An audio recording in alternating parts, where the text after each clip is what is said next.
Greetings from the apocalypse. Today I thought we'd talk about creativity a little bit.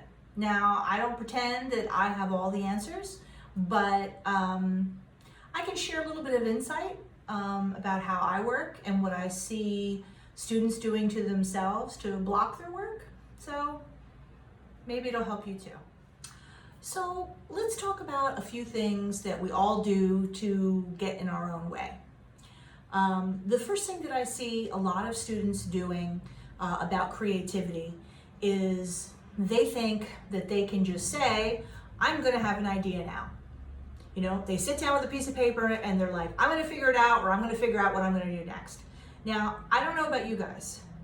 I don't think I have ever had an idea for a piece of jewelry or possibly an idea, period, while sitting myself down with a piece of paper like, okay, time to brainstorm.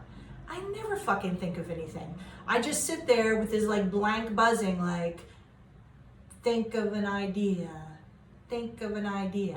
and that's all that happens. So if that method works for you, great.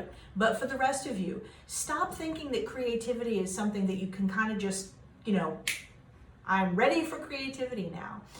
Every idea that I've ever had, good, bad, or who knows, somewhere in the middle, always comes when you're busy doing something else.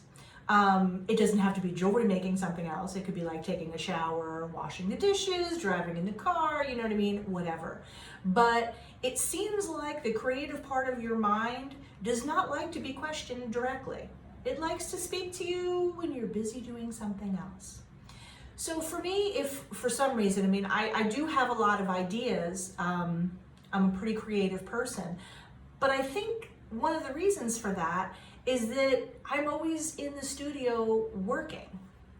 Sometimes students will say to me, oh, I haven't been in for like a month because, I just didn't know what I wanted to work on.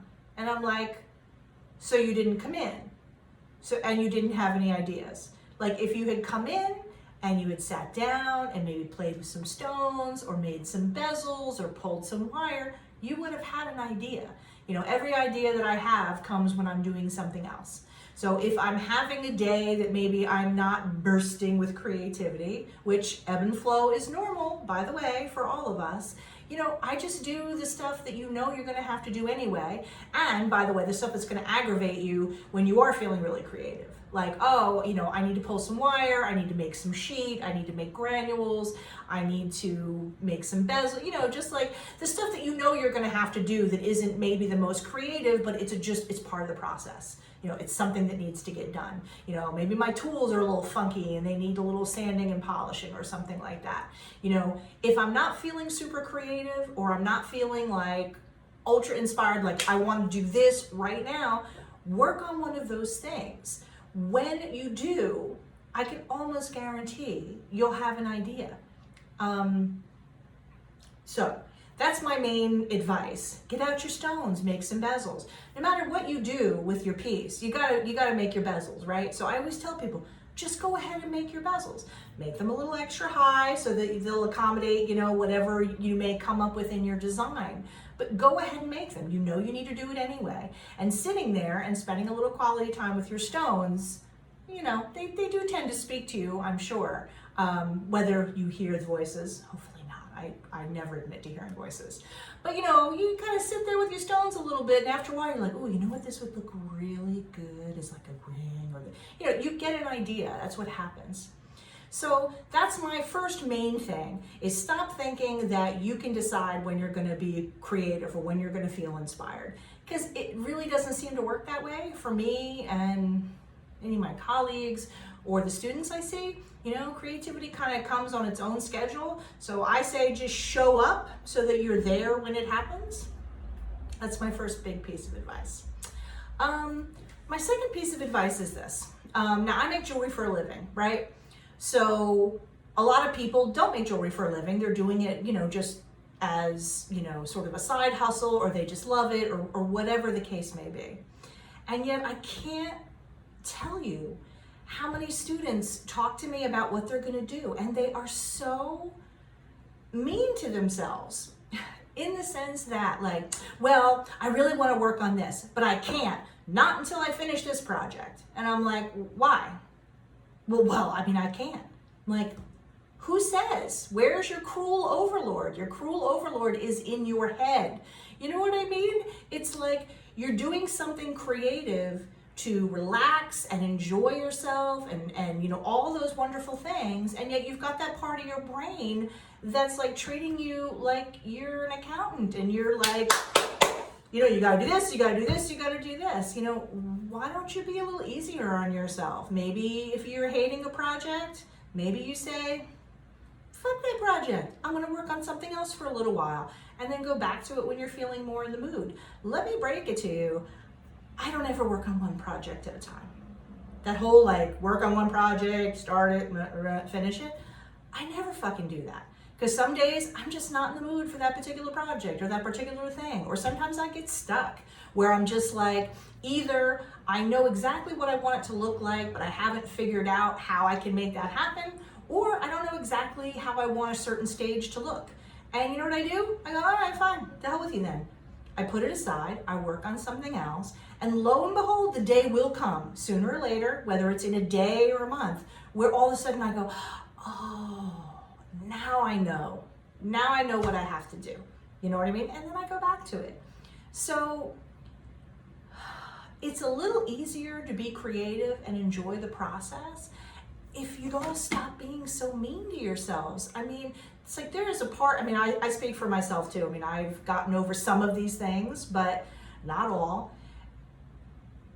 We're all just so mean to ourselves, you know, and try to like put so many rules and parameters and barriers up for how we're allowed to be creative, and, you know, so rough on ourselves about why we're not so amazingly perfect at it when we're still learning and things like that, that, you know, it's a miracle that you're able to break through that and, you know, actually make anything.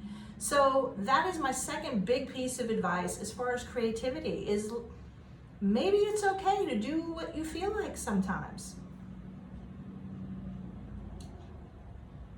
I don't mean to freak everybody out, but you know, when you start saying to yourself like, no, I really want to do that, but I can't because why? Because you won't let yourself. You know, let yourself enjoy the process. Give yourself the freedom to go ahead and fuck up. You're gonna fuck up. It's okay. It doesn't mean that like all the enjoyment is now lost. Like I fucked up so many things, I could never even count that high. It's okay. Eventually, you learn to accept that if you want to get really good at something, you have to give yourself permission to really suck at it first. So I don't mean to get all deep and philosophical with you guys, but that is my second piece of advice with creativity, which is take it a little easier on yourself, and you might be surprised that you're enjoying yourself more. You know, even those of us who have, you know, bosses and are on deadlines, even so, the world won't come to an end if for a couple hours you work on a different project. You know what I mean? It's very rare that like that's truly going to end the world. So be a little easier on yourself. Enjoy the process, because it really isn't just about the end result. If you're not enjoying it day in, day out, then like, you know, what's the fucking point of any of this? You know, and I'm not saying that every step is going to be easy or anything like that. I just mean enjoy it. Just get absorbed in the process. And if something isn't speaking to you one day, put it aside and work on something else. Give yourself permission that like, it's okay to be a human being. Okay? So, any of you have any comments, things you'd like to contribute, please put them right in the comments and I'll be happy to answer you. But, you know, creativity is a topic that I think people are just really rough on themselves, and yet they expect to be mean to themselves, but also to be very creative. You know what I mean? Like, I'm gonna put it on a schedule, I'm never gonna do what I wanna do, but I'm also going to be really creative. And I think creativity is a little bit more of a soft discipline, you know, try being a little nicer to yourself and going with your actual internal flow a little bit. And you'll probably be more creative. And I know at the bare minimum, you're going to enjoy things a lot more. So those are my deep thoughts for the day. We'll talk more next time. Bye.